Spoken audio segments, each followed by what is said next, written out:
Hari ini kita bahas taklim kita juhud. Dalam pengertian sederhana, ya sederhana artinya juhud itu sederhana.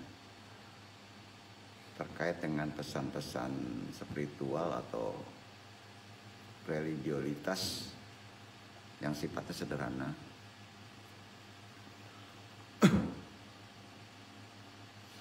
Kategori tentu terkait dengan amalan, hikmah, dan tasawuf. Ya, ini terkait kaji-kaji ke belakang. Assalamualaikum warahmatullahi wabarakatuh. Waalaikumsalam warahmatullahi wabarakatuh. Jazakumullah khairan katsira. A'udzubillahi minasyaitonirrajim. Bismillahirrahmanirrahim. Alhamdulillahilladzi ja'ala lil mukminin wa ja'alal qur'ana hudalil muttaqin. Asyhadu an la ilaha illallah wahdahu la syarikalah. Al malikul haqqul mubin wa asyhadu anna Muhammadan abduhu wa rasuluh. Asyhadikul wadil amin. Allahumma wa sallim wa barik wa ala sayyidina wa maulana Muhammadin afdhalil khalqi ajmain. Wa ala alihi wa tabi ajmain wa matabi'ahum ashanin ila yaumidin. Berdoa dulu kita sebelum taklim. Subhanallah ilmalana ilama alam tanah innaka antal alimul hakim. Rabbi syari sadri wa yassir amri wa hlul 'uqdatam min lisani yafqahu qawli. Ya Allah, mudah-mudahan pentaklim juga yang ditaklimi dimudahkan segala urusannya dalam menjalani sisa kehidupan ini. Amin amin ya rabbal alamin.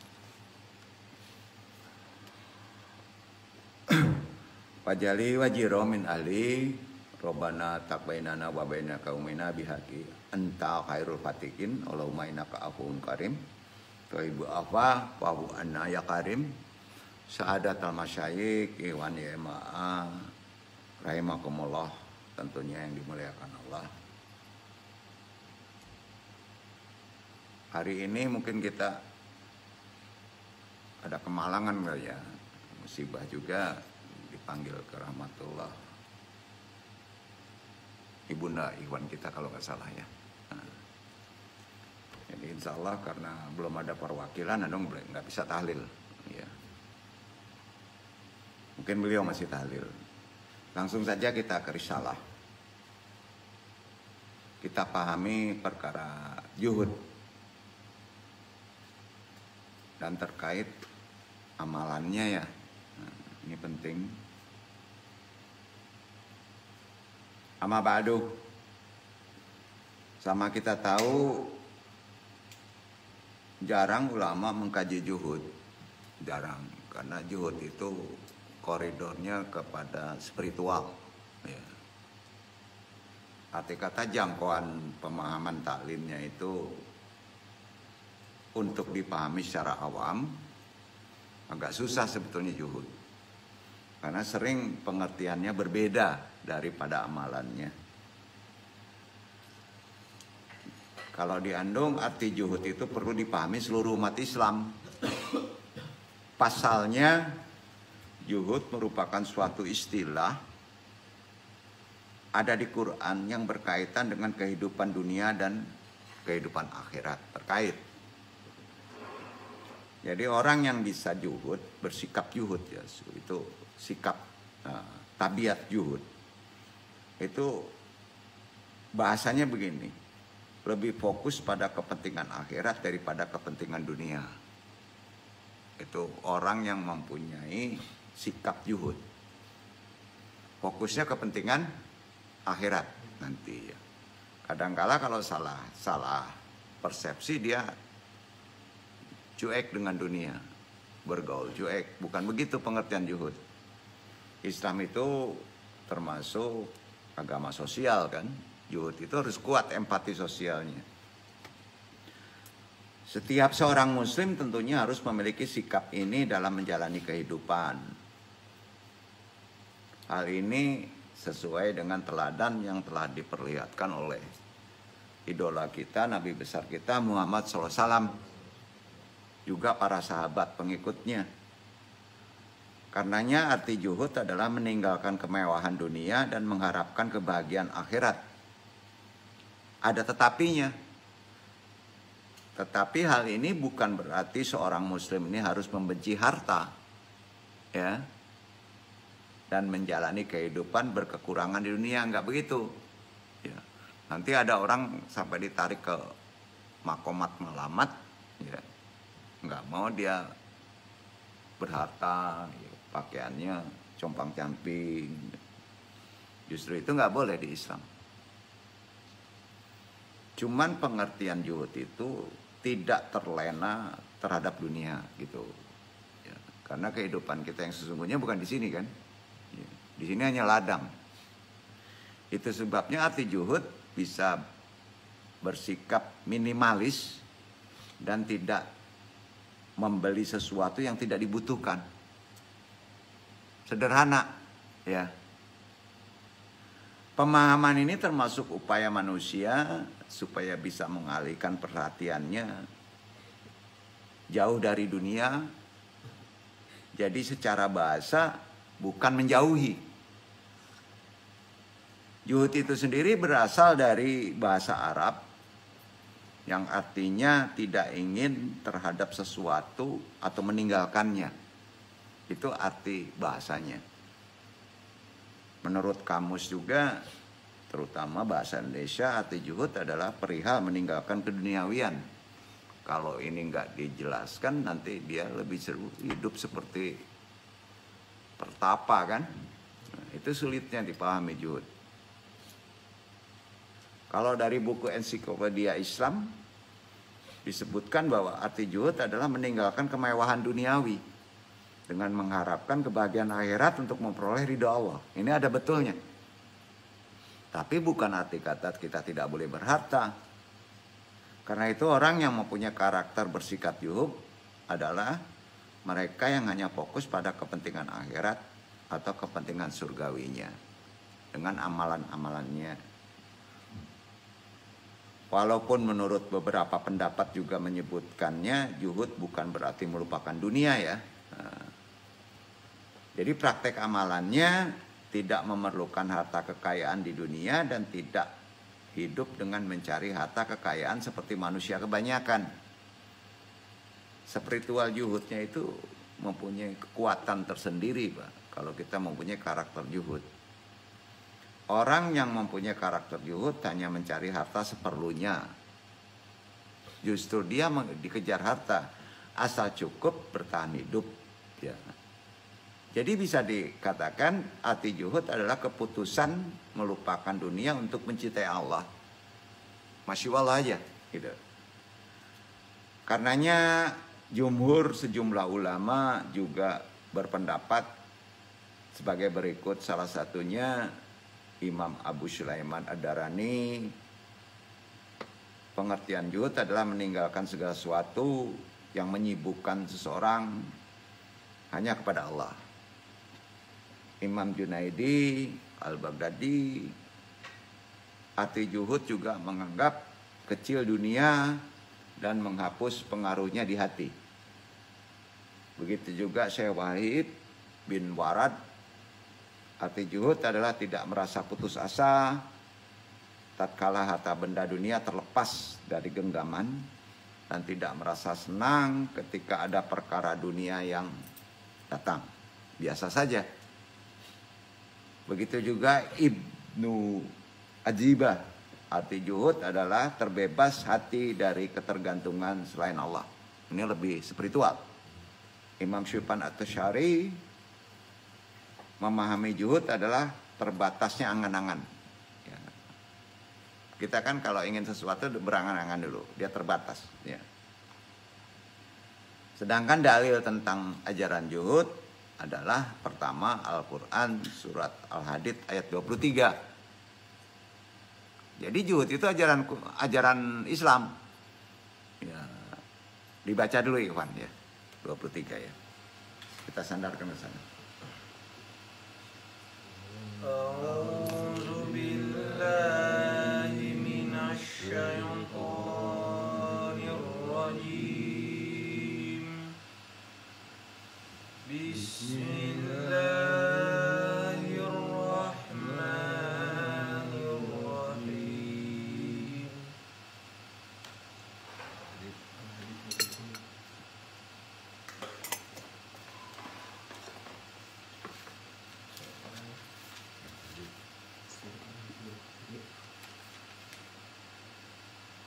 Wikai Latasawuf. Awal suratnya.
لكي لا تأسوا على ما فاتكم ولا تفرحوا بما آتاكم والله لا يحب كل مختال فخور.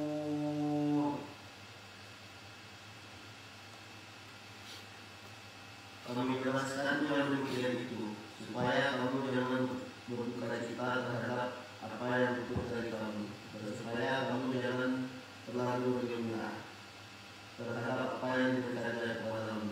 Dan Allah tidak menyukai setiap orang yang sombong lagi membanggakan diri.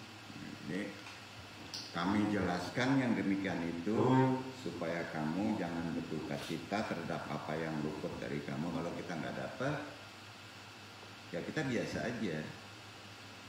Nah, yang penting intinya kan nggak boleh sombong ya, dapat nggak sombong gitu. Nah, kalau ditafsirkan ini panjang ya, jadi nggak perlu ditafsirkan lagi. Ini terkait kaji kemarin, orang yang sombong itu adalah orang yang pikir dengan harta mereka. Mereka tidak menafkahkan di jalan Allah. Jadi arti kata terkait masalah rezeki. Jadi juhud itu bukan memikirkan rezeki yang mengejar kita. Itu tabiat juhud. Di yang kedua, Allah berfirman di surat Syah ayat 16, sebelum yang baca ya. Bismillahirrahmanirrahim. Isbir ala ma yaquluna wajkur abadana Dawuda jal aid innahu awwab. Itu di short ya. Ayatnya 16, kalau tadi di Al-Hadid ayat 23. Jadi keterangan juhud, kehidupan juhud banyak di Quran, tapi banyak yang tidak diamalkan dan didalami ya. Bersabarlah atas segala apa yang mereka katakan, dan ingatlah hamba kami Daud yang mempunyai kekuatan, sesungguhnya dia amat taat kepada Allah ya. Juga terkait ketaatan. Begitu juga di Quran surat Al-Ala ayat 16. Bal tusiruna hayatad dunya. Tetapi kamu orang-orang kafir memilih kehidupan duniawi. Ya, kalau nggak juhud bisa dianggap kafir. Yang keempat ada di Al-Quran surat Al-Ala ayat selanjutnya, ayat 17. Wal akhiratu khairu wa abqa. Sedang kehidupan akhirat adalah lebih baik dan lebih kekal. Makanya kepentingannya hanya ke akhirat ya. Jadi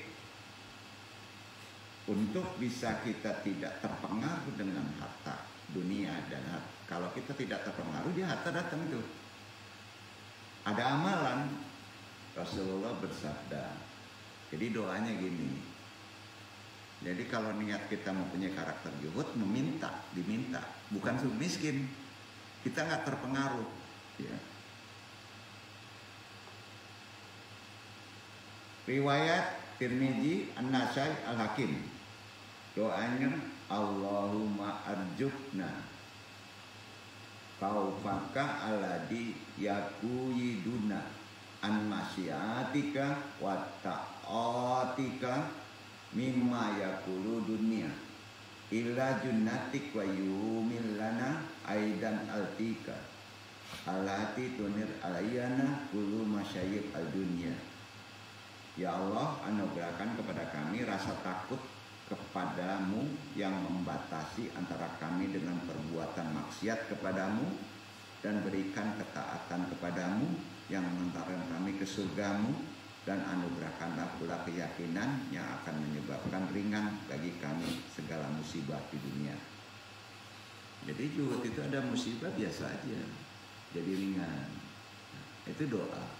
Jadi kalau ada musibah langsung ke doa zuhud, udah spiritual tinggi. Dicoba dihafal ayat itu, hadis tadi. Jadi kalau Quran menerangkan, ya tadi beberapa Quran itu bukan dilafalkan tapi diterangkan, justru amalannya pada hadis tadi. Nanti andung saya. Amalannya gini, kesusahan hidup, terpengaruh dengan harta, kelibatannya, ya musibah yang memberatkan. Maka doa tertinggi secara spiritual Islam adalah doa zuhud. Doanya tadi. Itu amalan. Dan itu bukan ijazah lagi, itu perintah. Rasulullah begitu. Kita kan sering terjadi seperti itu, Pak. Prinsip kita kan begini, zuhud itu susah. Dia harus dapat uang. Kalau enggak selesai urusan. Ada yang kayak gitu kan? Terus kita dirundung musibah terus menerus. Kita nggak ridho. Nah, maka karakter zuhud, spiritual zuhud harus diambil. Amalannya doa tadi. Dengan itu bukan ijazah tapi ijazah spiritual yang harus diamalkan. Kata Nabi begitu kepada sahabat. Ya. Jadi bukan amalan permohonan penyelesaian masalah, mendatangkan rezeki, itu beda dengan gaji kemarin. Amalan ini sudah amalan spiritual. Spiritual itu intern, ya, supranatural baru keluar, ya, itu pemahamannya. Karenanya menurut Imam Ahmad ada 3 tingkatan zuhud, ada makomatnya yang perlu ikhwan pahami. 1, orang awam menganggap zuhud adalah meninggalkan keharaman, itu awam. Itu sebenarnya koridor syariat. Kalau sudah kawas derajat zuhud kedua, menganggap zuhud adalah meninggalkan hal yang halal, sekalipun melebihi kebutuhannya. Kalau itu tidak kebutuhan, dia tidak diambil. Ya. Nah, yang ketiga orang yang arifun, derajat zuhud. Jadi kalau arif benar orangnya, itu udah makomat zuhud paling tinggi karakternya. Arifun itu zuhud adalah meninggalkan segala sesuatu yang mengganggunya untuk mengingat Allah. Ya, kalau dia misalnya kerja itu tidak bisa sholat, dia tinggalkan kerja. Nah, itu udah arifun. Jadi ada faktor yang bisa mempengaruhi punya karakter zuhud, itu ada 5 faktornya menurut ajaran Islam. Nah, ini sudah koridor tasawuf.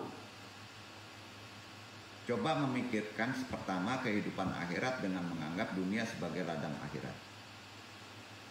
Kita ini hidup kan ladang akhirat, ya.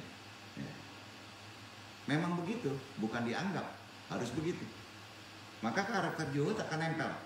Kedua, sadari bahwa kenikmatan dunia bisa memalingkan hari dari mengingat Allah Subhanahu wa taala. Jadi coba ya, kalau antum semuanya ikhwan terlalu kuat dengan materi, maka agak susah kita mengingat Allah, ya. Sering lupa, ya. Ketiga, tumbuhkan keyakinan bahwa memburu kehidupan dunia saja sangat melelahkan. maka karakter zuhud akan datang. Yang keempat, sadari bahwa dunia sebagai bentuk laknat, kecuali zikir, belajar ilmu, mengajar, pekerjaan yang hanya ditujukan hanya kepada Allah. Ya, kalau tidak diarahkan kepada Allah, semua amalan dunia maka dianggap laknat. Nah, kelima, rasakan dunia dari sudut pandang hina, ya, dan godaan yang bisa membahayakan kehidupan manusia di akhirat kelak. Jadi jangan dicenderungi. Jadi udah makomat yang sangat tinggi, makanya jarang dikaji. Ya, itu sebabnya terminologi Islam, pengertian zuhud bisa diartikan sederhana, identik dengan seorang yang melakukan amalan zuhud, namanya jahid.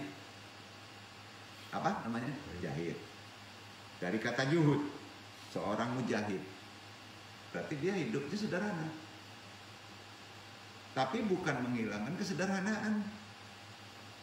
Seorang yang sudah selesai dengan dirinya itu yang zuhud, serta melampaui keakuan dan ego-ego pribadinya.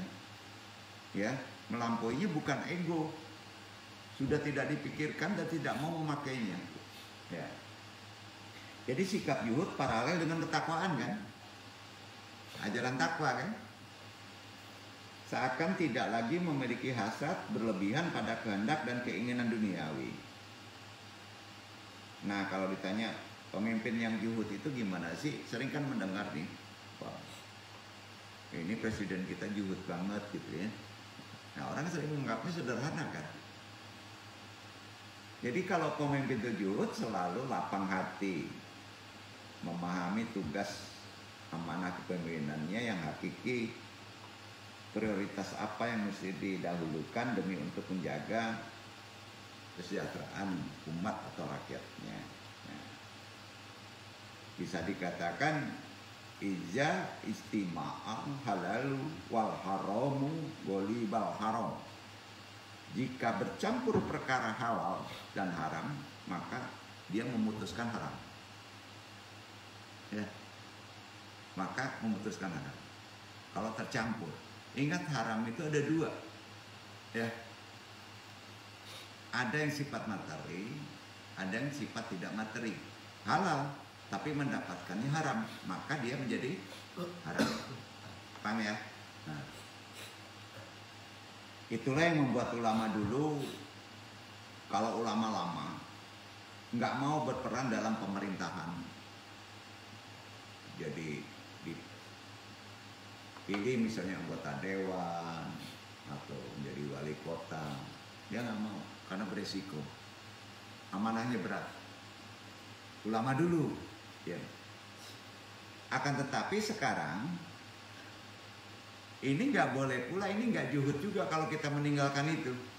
Jika peran dalam pemerintahan itu tidak kita ambil, maka akan diambil oleh mereka yang tidak bertanggung jawab. Maka ada kaidah. Kaidahnya kata Nabi, al-hajatu qad tanjilu manjilata darurah. Kadang-kadang kita harus mengambil bahaya dalam hidup ini karena suatu kebutuhan. Setuju ya? Nah, itu kaidah. Karenanya, apakah ini semua menjadikan aktif dalam kegiatan politik? Jawabannya tidak mutlak. Tapi kita mesti memperhatikan. Banyak cendekiawan ulama kita yang pikirannya mengawang-awang di angkasa sampai kemudian lupa bahwa kakinya harus kembali berpijak di permukaan bumi. Itu sindiran. Ya, arti kata dia justru ulama, dia mau jadi pemimpin bukan berprinsip al-hajatu qad tanjilu manjilata darurah, bukan. Ya. Harusnya daripada diambil orang-orang yang berbahaya, kita boleh masuk. Kan gitu ya. Apakah niat begitu? Kan banyak ulama kita mencalonkan diri kan. Nah,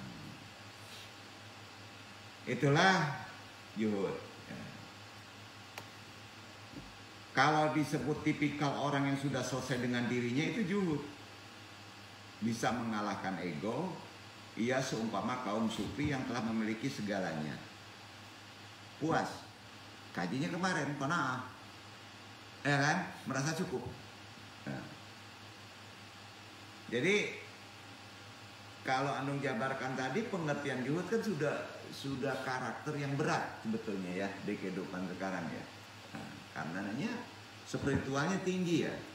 Langsung aja kita bahas, loncat aja karena ini perlu dibaca, nanti Anung perlu jelaskan ya.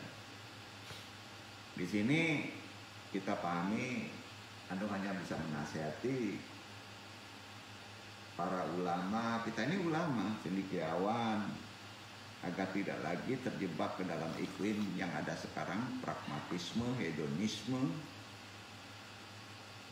Ini kesederhanaan zuhud itu yang perlu kita terapkan dalam kehidupan sekarang. Jadi intinya begitu.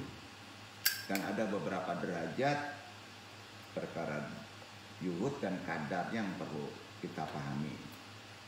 Yang paling jelas kalau diamalkan perkara zuhud dalam kehidupannya, ini ada amalannya. Kalau 7 itu kan ada amalan. Di Al-Qasas ayat 77, coba dibaca. Itu amalan. Wabtagi bima ataqallahu.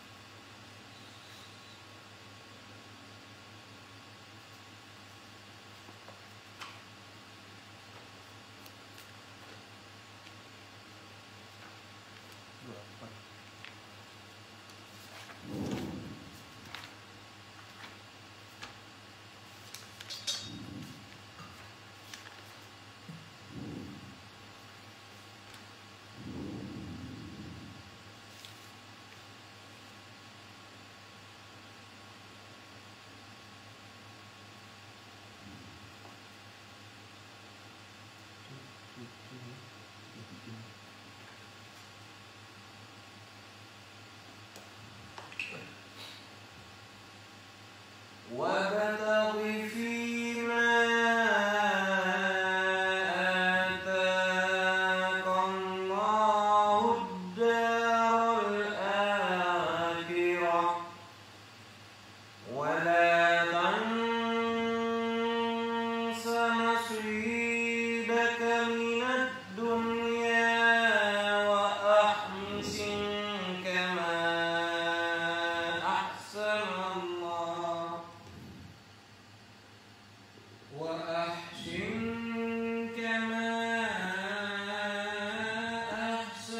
الله إليك ولا تبغ الفساد في الأرض إن الله لا يحب المفسدين.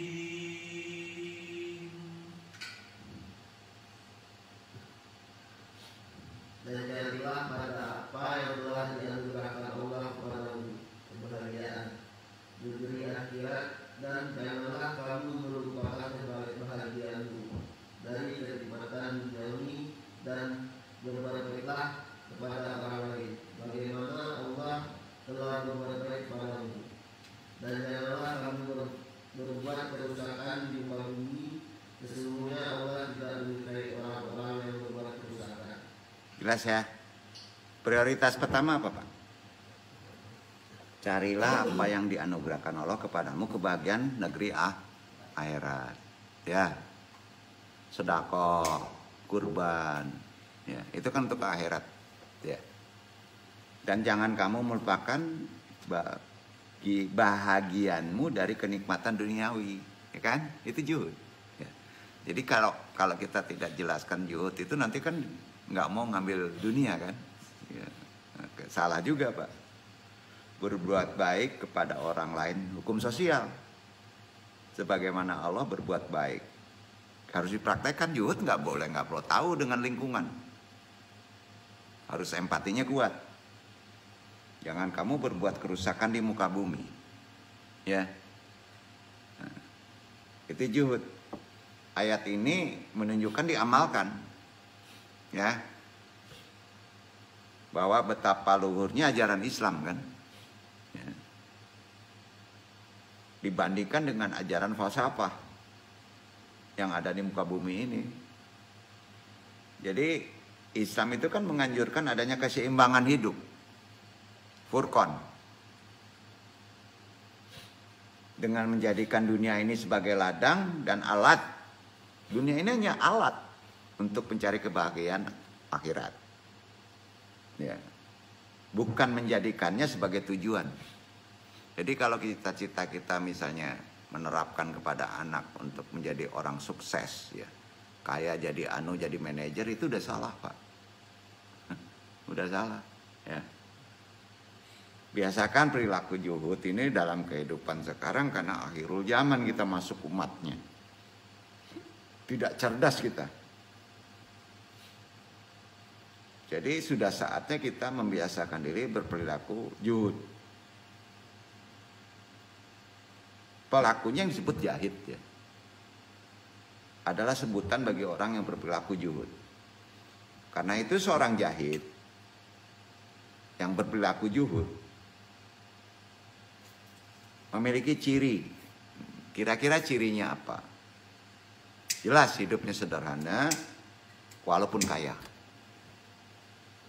Walaupun uangnya banyak, dia sederhana aja. Terus tidak mau menumpuk harta. 3, menghindari hidup berfoya-foya.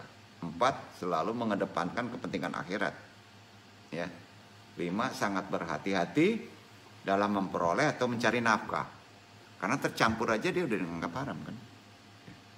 6, tidak mudah terpengaruh dengan kesenangan duniawi. Karena dunia adalah ladang untuk akhirat. Itu makna dari berperilaku juhud yang orangnya disebut jahid. Artinya, kesimpulannya, juhud itu bukan berarti meninggalkan dunia, tidak mau berusaha, bukan. Hanya beribadah, sholat, zikir, berdoa, ngaji, itu aja bukan. Tetapi menjadikan dunia ini hanya sekedar sarana untuk menuju akhirat. Memang harus begitu. Karena orang yang berperilaku juhud tidak menjadikan kehidupan dunia sebagai tujuan, ya, tetapi hanya sementara sebagai jembatan menuju kehidupan yang sebenarnya, yaitu akhirat. Karenanya orang yang berperilaku seperti demikian akan semakin haus, ya, untuk berlomba-lomba gimana caranya kita menjadi senang nanti di akhirat, ya, kehidupan yang sesungguhnya. Itu sebabnya Rasulullah bersabda, al-alam huwa hakul akhrati. Pendek aja sabdanya, dunia adalah ladang untuk akhirat. Ya. Dan sangat banyak ayat-ayat juhud ini di Al-Quran. Sangat banyak. Tapi sayang, orang mengamalkannya jarang.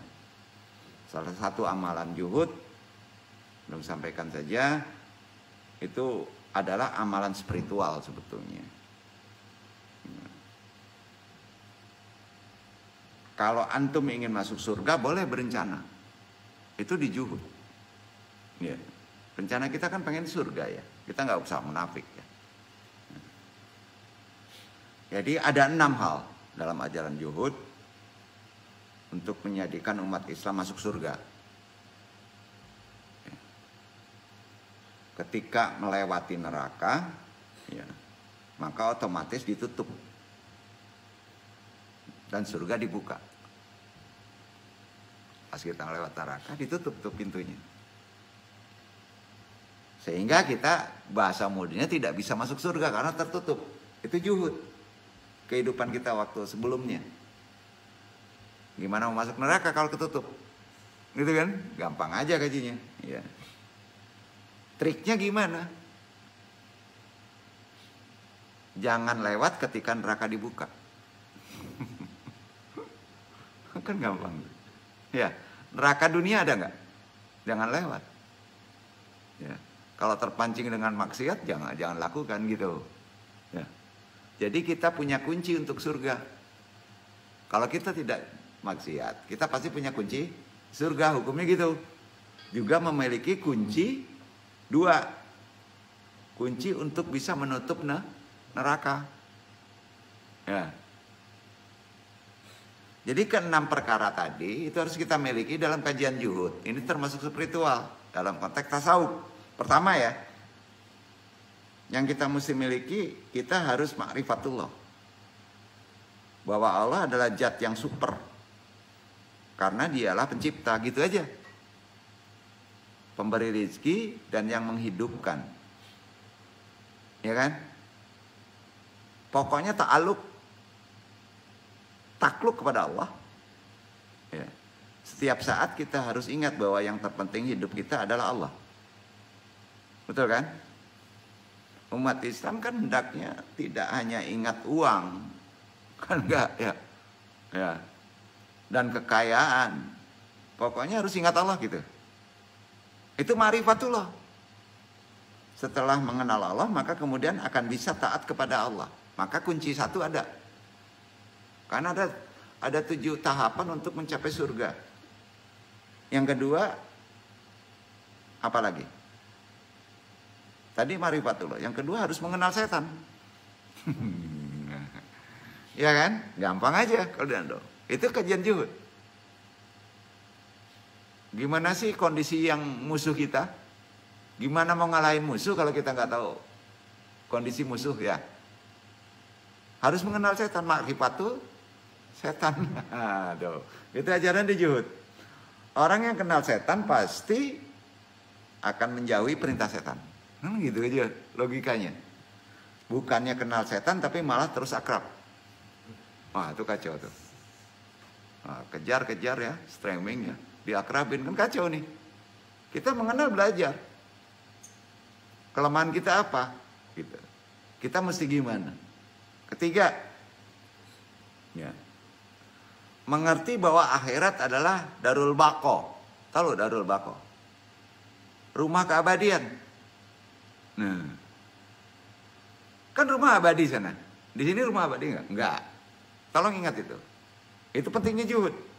Maka ia akan mencari akhirat dengan cara menyediakan bekal untuk di akhirat waktu kita kehidupan di dunia. Betul kan? Nah, yang keempat. Mengerti bahwa dunia adalah rusak atau fana. Dunia kan bisa rusak. Kita bisa rusak? Bisa. Mobil bisa rusak? Bisa. Dunia itu darul memori, yaitu hanya tempat lewat. Darul memori. Memori itu ambil kata memori gitu. Asal kata Arab itu, memori. Darul memori.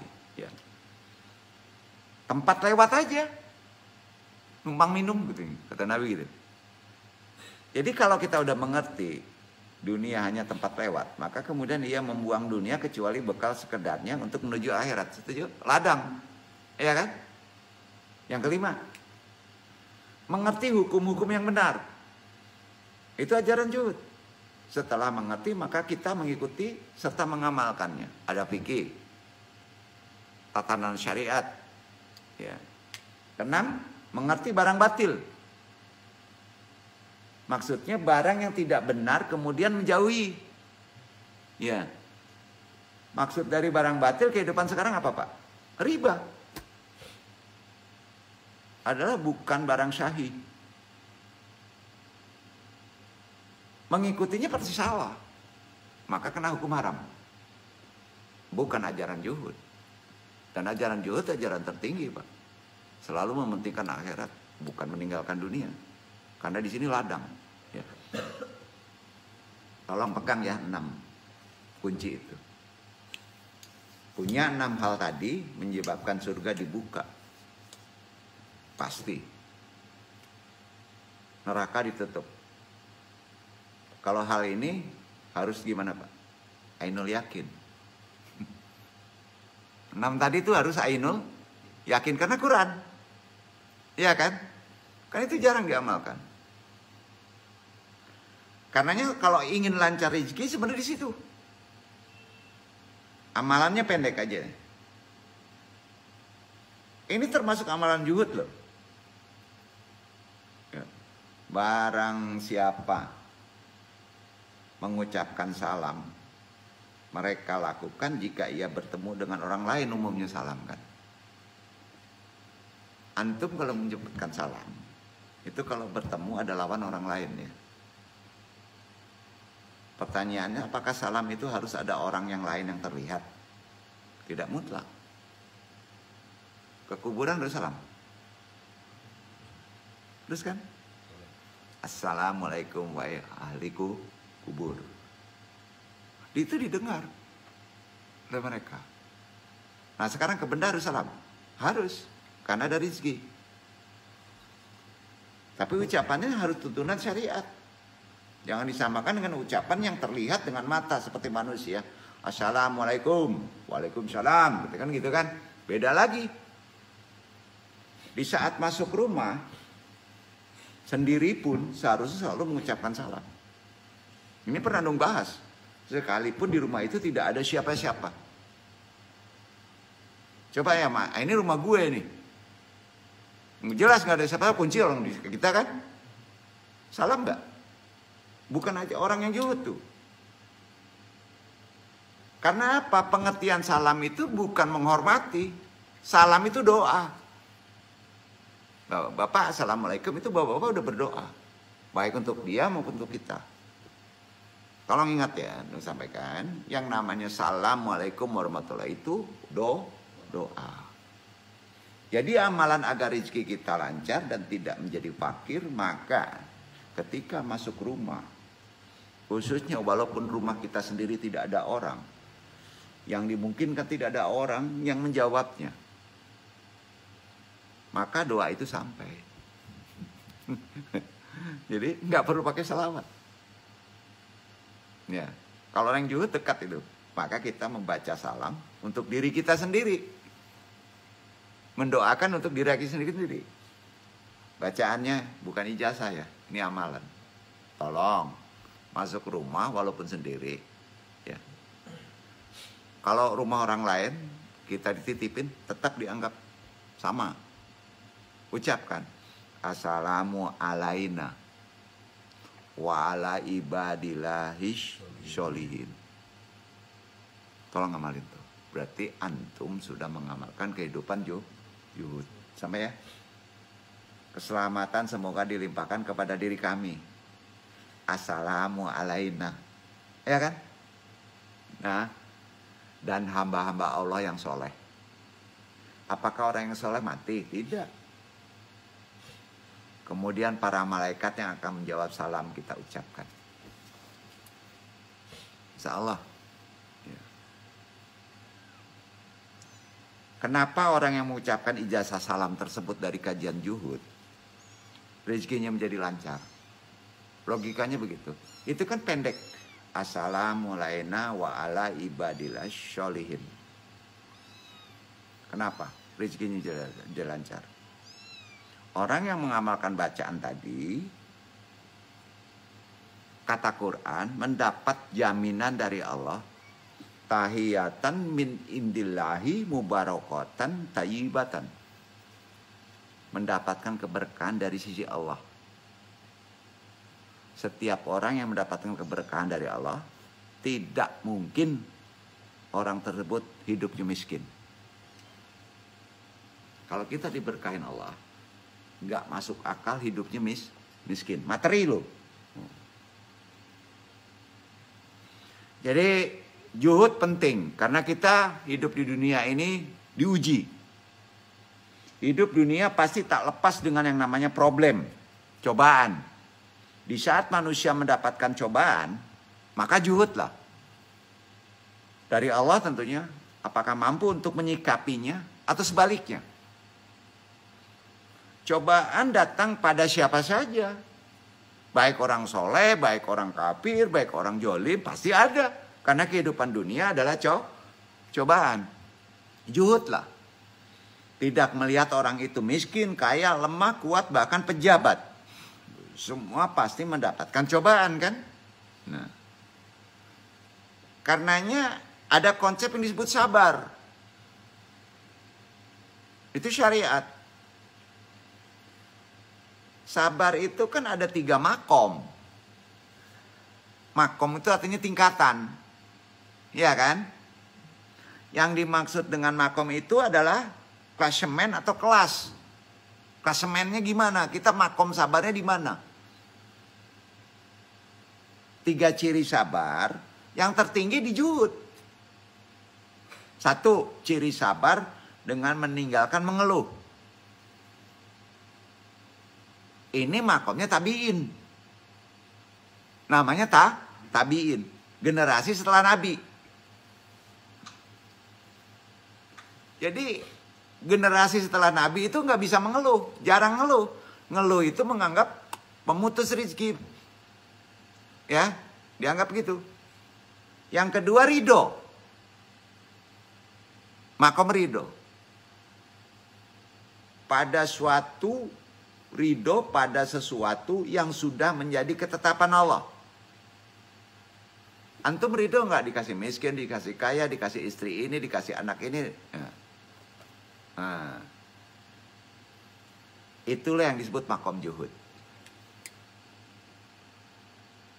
Kita minta ridho kan, berarti kita ingin mempunyai karakter juhud. Nah, kalau juhud hidupnya mewah, dia tidak mau sedekah, tidak mau, berarti dia menyalahi permintaan dia. Warid doka matlubi umpamanya. Nah, ingat satu materi yang dititipkan Allah. Itu ada hak orang loh. Sekarang pertanyaannya gini. Antum makan satu piring nasi. Dari satu piring nasi itu dapat jadi nasi itu. Ada orang yang terjolimi nggak? Pasti ada kan? Ada hak orang lain nggak? Ada. Dari nanam, dari ini, betul kan? Nah, itu harus dikeluarkan. Yang ketiga. Jadi pertama, ciri sabar itu tabiin, generasi setelah Nabi. Yang kedua, ridho, makamnya juhud. Seluruh umat bisa, juhud tinggi. Yang ketiga, senang atau bahagia saat mendapat cobaan. Kenapa harus bahagia? Senang atau bahagia saat mendapat cobaan. Sanggup? Berat ya? Ya. Sebab yang memberi cobaan ilmunya adalah Allah. Yakin? Nah. Kalau dalam kitab Al-Hikam, orang yang protes saat mendapatkan cobaan berarti dia tidak berpikir yang memberi cobaan itu siapa. Ya. Nah, sekarang ilmunya kan gampang. Punya anak begini. Yang memberi cobaan siapa? Ya. Cobalah berpikir juhud. Kalau dia tahu yang memberi cobaan itu Allah, maka ia akan malu ketika protes. Setuju? Setuju ya? Itu filosofinya. Mudah-mudahanlah kita ini di saat mendapatkan cobaan dari Allah bisa menerima dengan bahagia. Dan gak juga boleh protes, Pak. Kalau cobaan itu kita yang meminta dicoba. Tahu nggak? Makan riba. Pasti dicoba. Mau protes. Lah kan udah dilarang. Ya, tuh. Mudah-mudahan kita mampu mencikapinya ya ajaran ini. Karena cobaan yang diberikan Allah itu tidak mungkin melebihi kemampuan yang dimiliki oleh hambanya. Hadis kan? Karena itu mendapatkan banyak rezeki tentunya menjadi harapan semua orang kan? Andong sendiri mau banyak rezeki kok. Tapi nggak juhud nantinya. Ya, kalau kita lupa. Ya. Termasuk yang sudah cukup dalam hal materi. Terdapat 2 usaha yang harus dilakukan agar usaha dan rezeki berlimpah. Ini amalan, namun harus dilakukan secara seimbang. Pengen melimpah, tapi ridho, tapi bermakomat juhud, harus seimbang.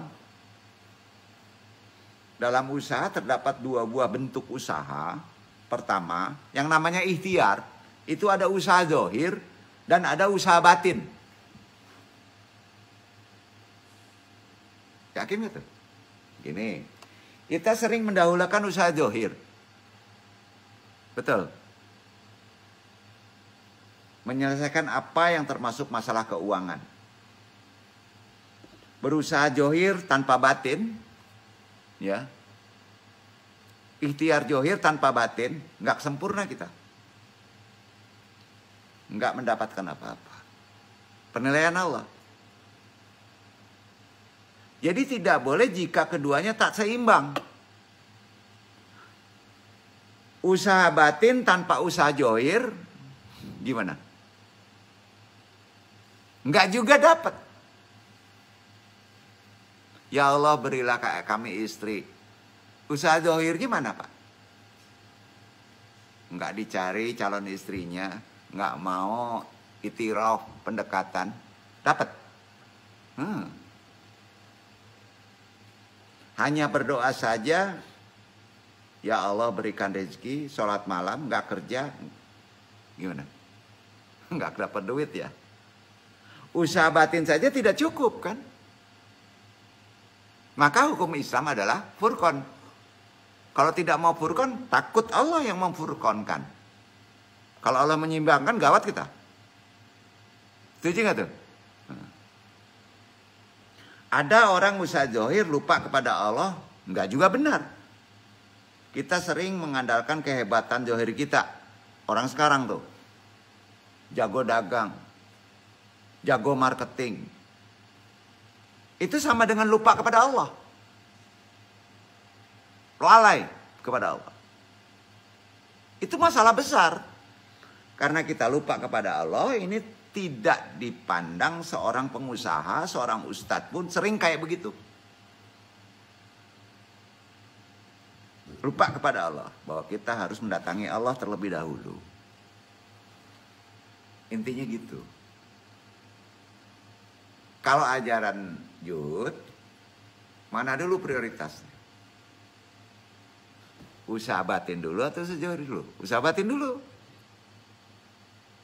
Nanti kalau disebut yang duduk ini, apa maunya gitu.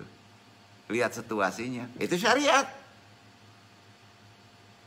Contoh gini, kalau ada orang ketabrak, nggak perlu berdoa dulu kan? Langsung tolong, udah zohir kan? Itu syariat. Ya. Tapi kalau orang itu sudah berkarakter juhud, sambil menolong dia sudah seimbang dengan doa.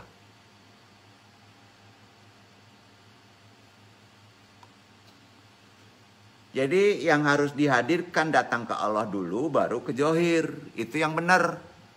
Makanya apapun juga kalau menolong orang bismillahirrahmanirrahim. Ya, ada usaha batin. Ya. Minta kepada Allah. Saya menolong orang ini karena Allah, bukan karena kita. Karena orang sering tidak mengucapkan mengatasnamakan Allah, maka kita menolong pun menjadi tidak ridho Allah. Walaupun orang itu selamat, nggak ada pahala.